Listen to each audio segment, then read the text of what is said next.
Howdy y'all. So since my last workout video that was 8x800 on the dirt track with 1 minute rest and I averaged around 240, fitness has been progressing nicely as evidenced by a few different workouts. So I've done this 1600 workout, 5x1600 with 3 minutes rest, averaged around 515. And I have also done this short 3 mile tempo plus 6x200 workout that also went pretty well.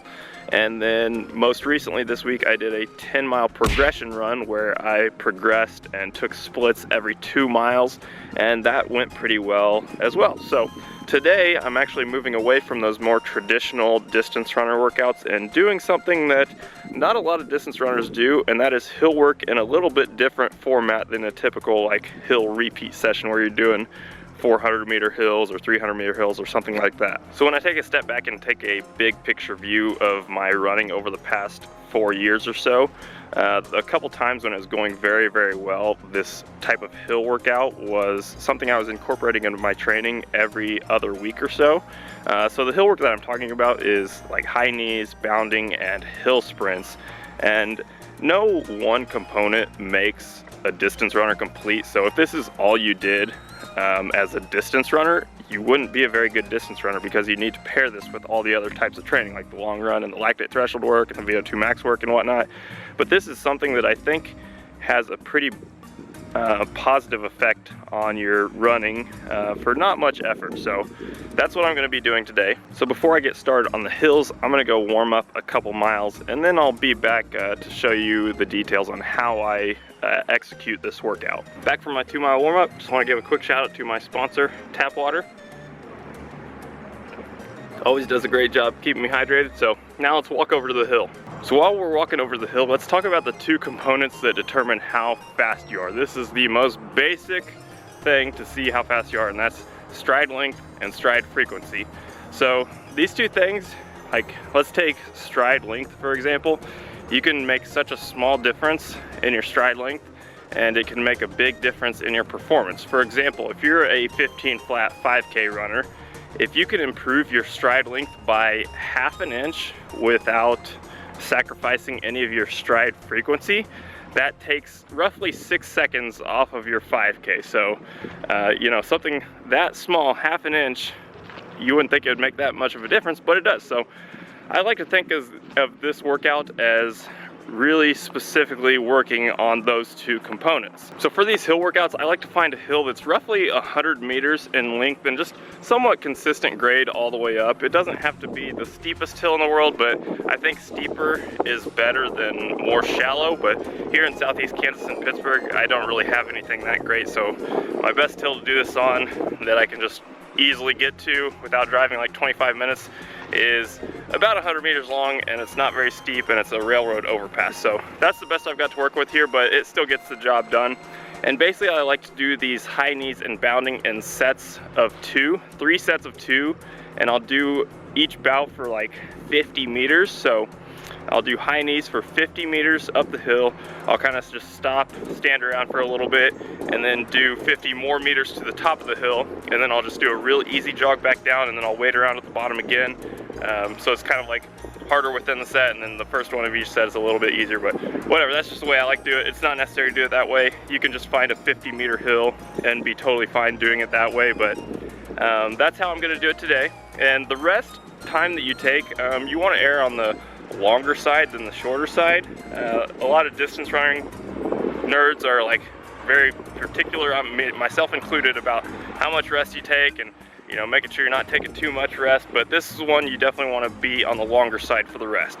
So I don't even time my rest, I just kind of feel it out, and when I feel ready to go again, I'll go again. So let's get started with these high knees, which this is the component that I like to think about working on the stride frequency with. So you're not solely focused on how quickly you can, you know, what your stride frequency is while doing these high knees, but you're still wanting to put some power into the ground and of course get your high knees. That's the name of it, is high knees. So get your knees up, but I just want to think about getting off the ground as quickly as possible, and this is something that I'm not very good at, so I think this is really beneficial in helping my own running. So let's get started with the high knees.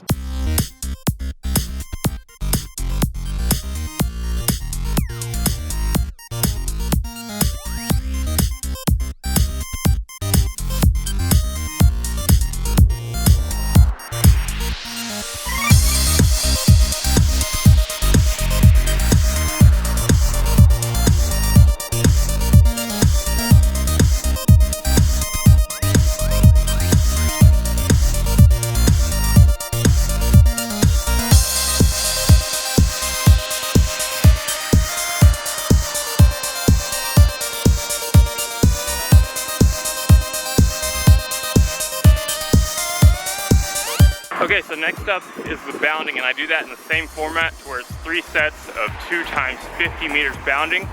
I'm not the best example for bounding by any means, but what I try to think about is just an exaggerated stride where you are trying to hit the ground and not let the ground hit you. So you're the one putting a bunch of force in the ground and working on that stride length, not worried about stride frequency at all. So let's get on to the bounding.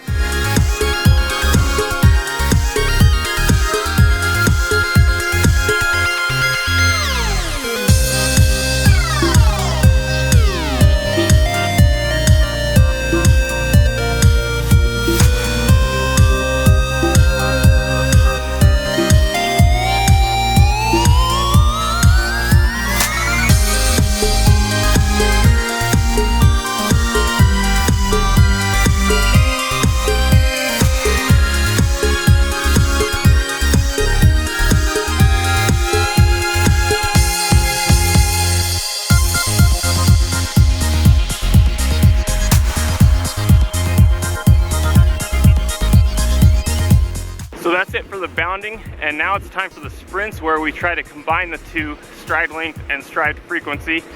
And the length of the sprints that I do just depends on the steepness of the hill.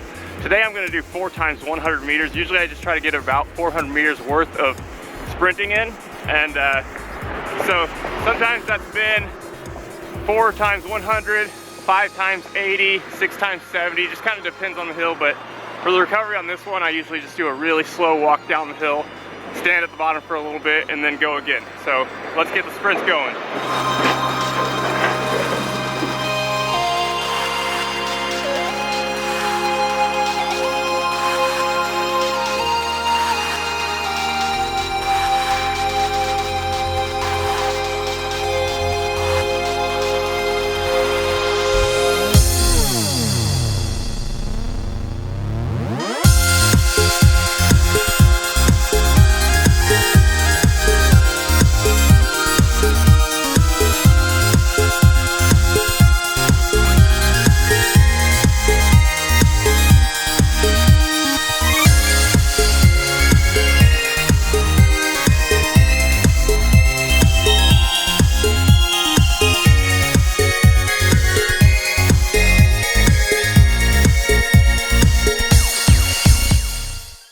So those 100-meter hill sprints are definitely on the longer end of things.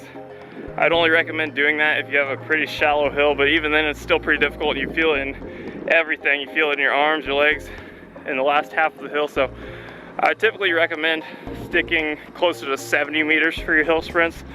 Err on the shorter side of things if it's a steeper hill, and maybe a little longer if you got a more shallow hill. So that's it for the physically demanding part of today's session. And now I've got to go do the mentally challenging part, and that's getting the rest of my mileage after doing the hill work. So I try not to squeeze in too much mileage in the session when I do a session like this, just because that is pretty time consuming on the hill. And the purpose is to work on speed, fast twitch stuff. So I'm gonna go do 5 miles right now to get it 8 miles for the day.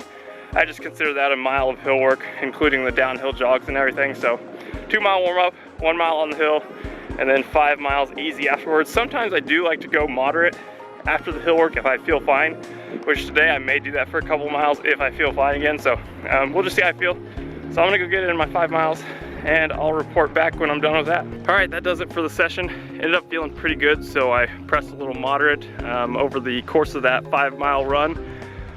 Gradually worked into it for the first couple miles, and then I'd say I was going solid moderate or a little faster the last 3 miles. Ended up at 30-50 for 5 miles, so that'd be a 6:10 average. So pretty good session. It doesn't have quite the same feeling as if you like finish a big rep workout or a big tempo run or anything, but you always leave a session like this feeling like it was very productive. So I'm really happy with it. Good session this morning, pretty good weather for it and everything, and I've got a rest day planned tomorrow, long run on Sunday, and that'll put me at 65 miles in 6 days for the week. So mileage is creeping back up there. Pretty happy with how things are going. So that'll be it for this video. One more plug for my sponsor, Tap Water. let me know what you think I should try to get as my next sponsor. So see you in the next video.